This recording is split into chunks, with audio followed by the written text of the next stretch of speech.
Um, in fact, there are lots of cultural differences between West and East. Indeed.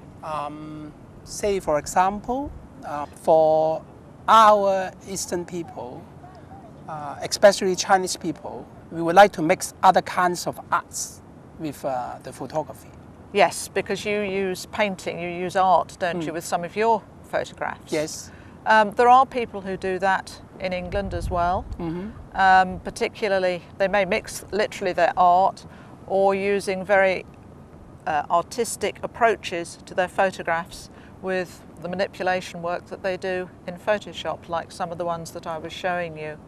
My own photography is quite varied. I very much enjoy travelling, so again, being here in Hong Kong is wonderful. But I have a number of pictures that I've taken in Cuba where I very much enjoy communicating with the people. I like to try and communicate, although I don't necessarily speak the language, the camera can very much provide a means of communication. And shooting digitally, it's very easy to show people the picture that you've taken, and then you can work with them and perhaps get the real picture that you want. Can you show us some of them? And yes. Give our audience some explanation. Right. One in particular is of an elderly lady sitting in a rocking chair in her house. And we noticed a rather interesting picture which we could see from outside, and the family invited us in. And she was very happy to sit and be photographed and look very natural. And that's a picture which, for me in exhibitions, has been very successful. I've had awards with it as well. Particularly like that. In fact, I like that picture too. You can see there is another picture besides the cross. Yes. And yes. It looks vivid, and it seems it's a real background. It does look like a real background. A lot of people have thought that is just a room going back into the picture. And the other thing that's perhaps a bit unusual about that, in most of my people pictures, I am communicating with the person. In that one, she is looking round at the cross, so she's actually communicating that way rather than actually with me. But I think it worked in that picture. I know you also like to make photographs of landscape. Yes.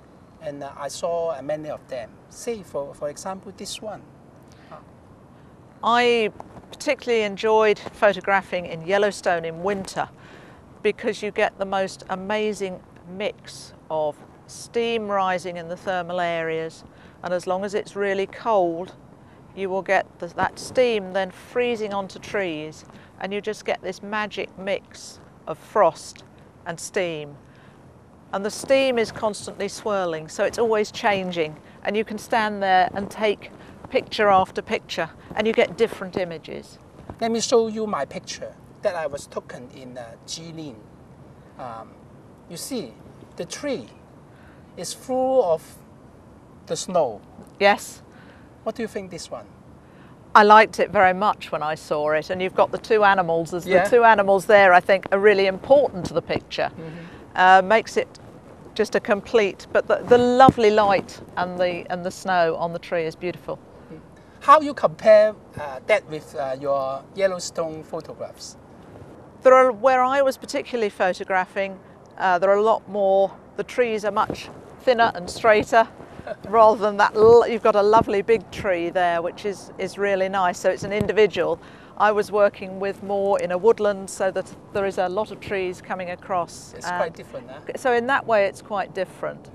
And often in the warmer areas of Yellowstone, that's where the animals do come, but on the occasion I was photographing there weren't any animals, so I chose to go in close on just the little bits of tree and make it work that way for me. Yes. That seal looks lovely. Yes, I was really pleased with that shot. I spent most of the day just with that mother and that newborn pup. That pup, it looks quite large, but it had only been born that day. And so the mother and baby are getting to know each other. And I just really enjoyed the moment when their noses touched. And it was just like mother and baby bonding. And the light was lovely. I was lucky. I see the coast is so beautiful. the Yeah, you Oregon took these coast. photographs, Yes, yes. okay, off the Oregon coast. And we were not too lucky with the weather. When we wanted it to be dull for in some woods, the sun shone. As we went up the coast, we had a lot of very heavy mist, too heavy because you just couldn't see anything. But then we got some days when it was much better. And I just love this single rock coming up here through the mist. This is wide angle and the picture at large. And these pictures are you just show detailed texture. Yes, while I was walking along the beach, I also like to look around me and down and see what I saw. And I just love the pattern here that had been made by the sea around that particular pebble. It was only about that big. It's quite a small pebble. Quite small, yeah. Yes, it's quite a small pebble. And then this was a rock face, and there was just lots of bits of detail in it. Again, I was just looking for that. And then another very small pebble over here. Again, just the way looking at the patterns that the sea makes. So I enjoy doing lots of different things. In fact, as the president of the World Photographic Society, I do believe you are really, really busy with your job, with your mission. I certainly am. So I don't, unfortunately, get as much time for my photography as I would like to. But I have taken 1 or 2 trips, and I'm trying to taking some pictures here in Hong Kong as well. So that's another good opportunity. As I know, before you become the president of World Photographic Society, your husband get cancer and sick seriously. Yes. And how you handle your life? By keeping busy, I think, is the answer. Derry died of cancer 5.5 years ago, and which was, it was very tragic. And you just have to, unfortunately, move forward on your own. And I was already very busy with the society and my photography. It was an interest that we both shared. In fact, part of my exhibition here is of the images that we took when we were travelling together. And but I just have to move forward. I'm very lucky. I have 2 children who are both married and 2 grandchildren, and I get a lot of pleasure from. And also, as the president, I suppose you need to travel around. Just like this time you come to Hong Kong. I come to Hong Kong. Represent the RPS. Yes, and, yes. Represent the RPS to our Hong Kong cadenza. Come to our Mr. Liu Homing and the students' exhibition. Yes. And various function of us. And we did appreciate very much. You spend a lot of time on us. You invited me, Joseph, and it's an absolute pleasure to do so. Can you tell us what is the daily work as the president of RPS? I have a lot of different things to do. Part of it is the administration and the direction that the society is taking. We have a council. There are 7 trustees at the moment, and it is up to us to make the strategy for the society. Can you introduce us? My vice president is Roy Robertson, who is a fellow of the society, and he lives in Scotland, so it's quite difficult for us to get far together. Away.